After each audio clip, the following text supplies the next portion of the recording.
This is a Mooer GE200 amp modelling and multi-effects pedal. I bought this about a year ago, so I thought I would put together this kind of 1 year review to show you some of the things I like about it, some of the things I don't like about it, and it might just help you decide if you're thinking of buying one. Then hopefully this will help you decide if it's the right thing for you or not. What this video isn't going to be is a fully comprehensive demo of all of the amp models or all of the effects. There are other videos out there that do that. So I'm not going to attempt that here, but I am going to put various clips of some of my favourite settings and things that I've been using throughout this video. I'm going to focus then more on things like the build quality and the functionality.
So this thing's a bit more on the budget end of the spectrum when it comes to these amp modelers and multi-effects units.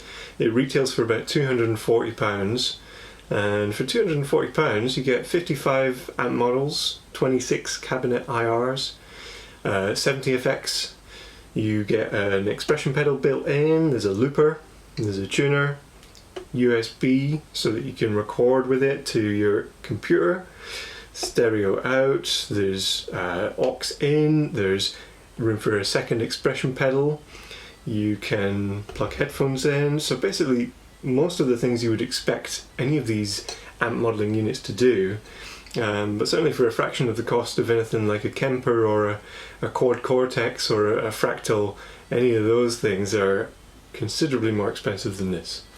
I've been using it primarily for recording over the past year, but I've also used it as just a multi-effects unit without the amp and the cabinet simulation, just to put in front of a real amp to make use of some of the drive or some of the modulation effects and things.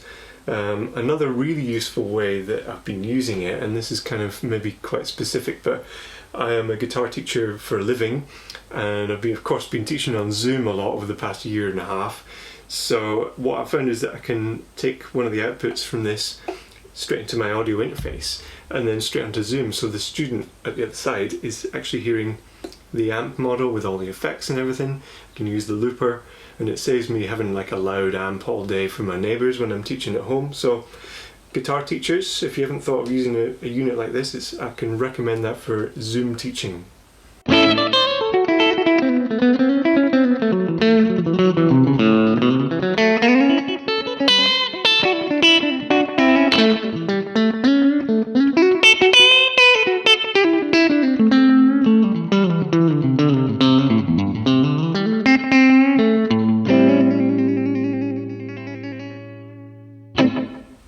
Okay, let's talk about build quality. It's a pretty solid feeling unit. It's got this nice kind of metal casing with sort of plasticky on the back, but small as well. It doesn't take up much room. You know, if you were going to have this on a pedal board with other pedals, it's not going to take up that much space. So that's certainly a bonus. But there's definitely a few things that just suggest that it's not a high-end unit. They have used cheaper components to build it, inevitably. First thing was one of the rubber feet fell off. Which is not a huge problem. Obviously I can glue that back on, but if it had been on a dark stage somewhere, I probably wouldn't have noticed and I would have lost that forever. I can already see some of the other ones are starting to move as well. Another thing, and this is really annoying, the jack input doesn't quite keep the cable in reliably. The cable always wants to pop out slightly. So there's been quite a few times where I've thought I've plugged in and nothing's come out, And it took me ages to figure out that it's just the jack cable's just pushing itself out slightly.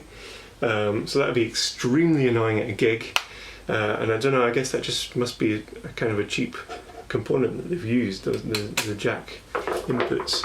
Another little thing, one of these little buttons, the amp button, has kind of got stuck in halfway. It still works at the moment, but it's kind of annoying. Expression pedal feels just a little bit flimsy to me. It's great having it, I should say, because you know things like HX Stomp, which is a bit more expensive than this, doesn't have one of those built in. So it is really useful to have that, but I wouldn't want to give it too much abuse for wah-wah solos and things, because it does just feel a little bit flimsy. And then also, not so much build quality, but design in general, is that there's no off switch. So whenever it's plugged into the mains DC, it's always on, which is kind of annoying as well. It's, you know, again, it's not a big thing, but it's just a little design feature. It would have been great to have a switch so that it's not always on.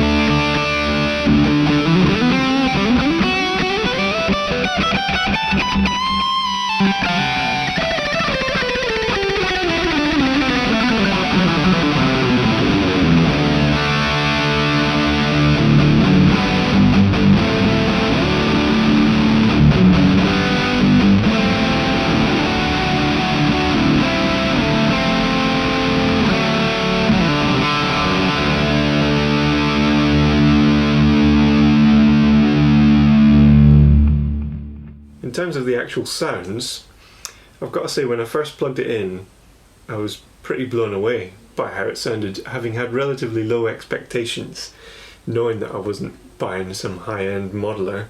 I was pretty surprised how good some of these amp models sound. I certainly can't comment on how accurate they are to the original amps. Like most people, I haven't got 55 high-end valve amplifiers kicking around that I can compare them to. All I can say is that there are certainly some very usable amp models in this unit that I'd be happy to use live or recording. Some good effects, some probably better than others. I don't find any of the overdrives and distortions that inspiring. Certainly I prefer what I have in my HX effects in terms of overdrives and distortions.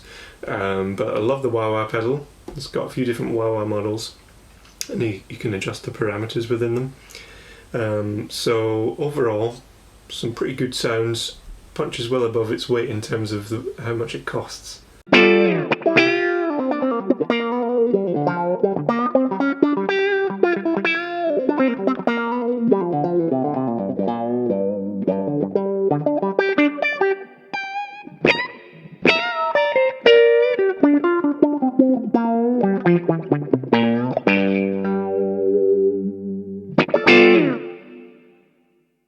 Let's look at some of the other functions that it has.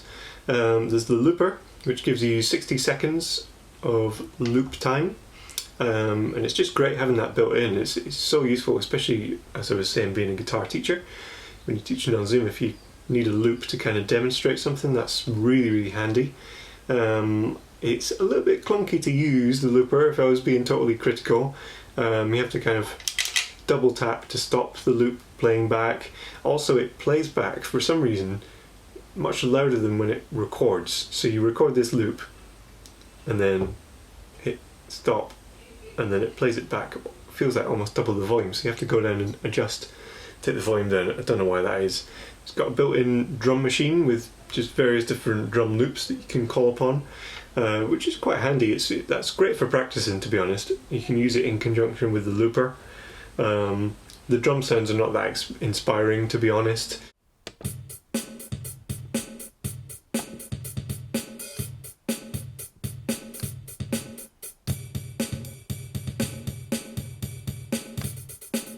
You know, anyone who has GarageBand, you know, on a Mac or anything like that, will have access to some better sounding drums than what's in this, but as a practice tool it's very handy. It's nice that they included that.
USB connectivity, that's really useful. Seems to be quite a common thing for all these kind of units these days.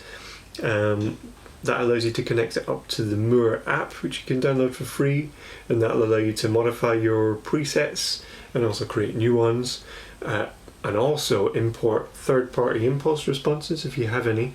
So there's up to 10 slots on this for third-party impulse responses. And then another thing, of course, you could use it as an audio interface via USB.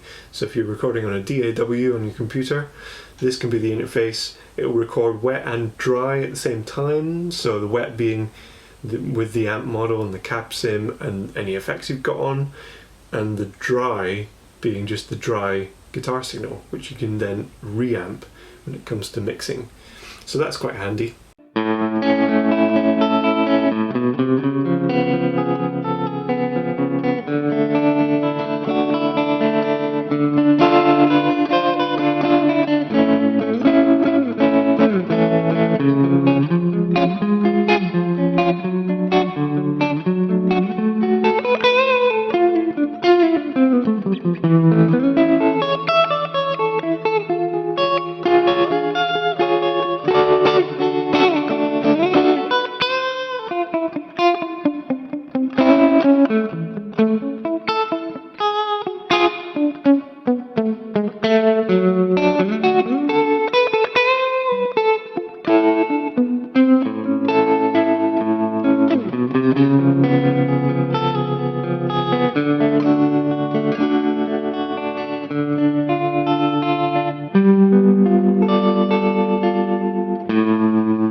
If you're using the stereo outputs, then there's the option to turn off the cab sim on one of them. The idea being that if you're playing live, you can have one output going straight to the sound desk with the cab sim for front of house, and then you can have another output going into a real amp on stage for a bit of monitoring, which is a nice function. I've done that here at home for recording as well. I made a video about this, so I'll put the link in the description if you're interested in it. And I got some quite nice stereo tones by miking up the amp, which has the signal without the cab sim, and then simultaneously recording direct with the output that does have the cab sim. The only thing is you can't do the amp model on and off. It has to be either on for both or off for both. So you are putting a bit of a different colour onto the signal that's going to your amp, which I haven't found as a huge problem because it's almost like having an EQ pedal or perhaps a preamp pedal. But you know, if you've got an amp that you absolutely love the sound of, then it's going to change that sound somewhat.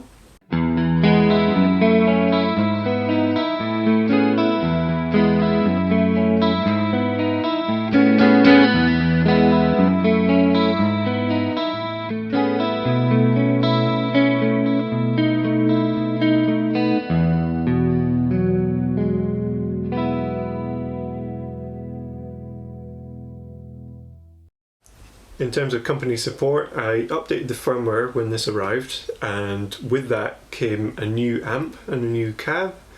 So that's nice. I don't know how often Mooer do that, but it's nice that they're continually updating these things.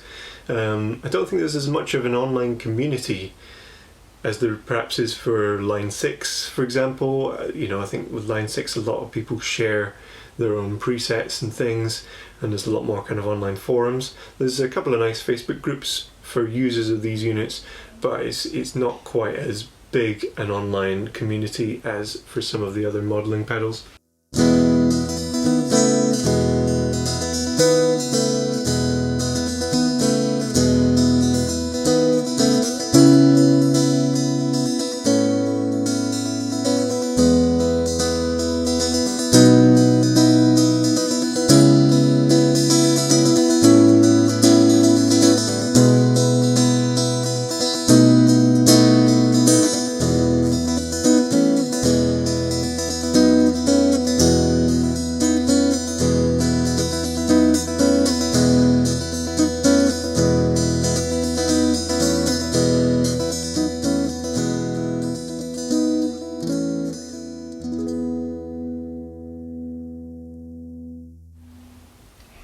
Overall, I think this is a pretty amazing unit for the money.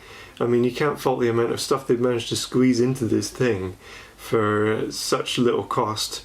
I mean, 20 years ago this would have been pretty unthinkable, such high quality amp models, all these different effects all in one tiny little unit.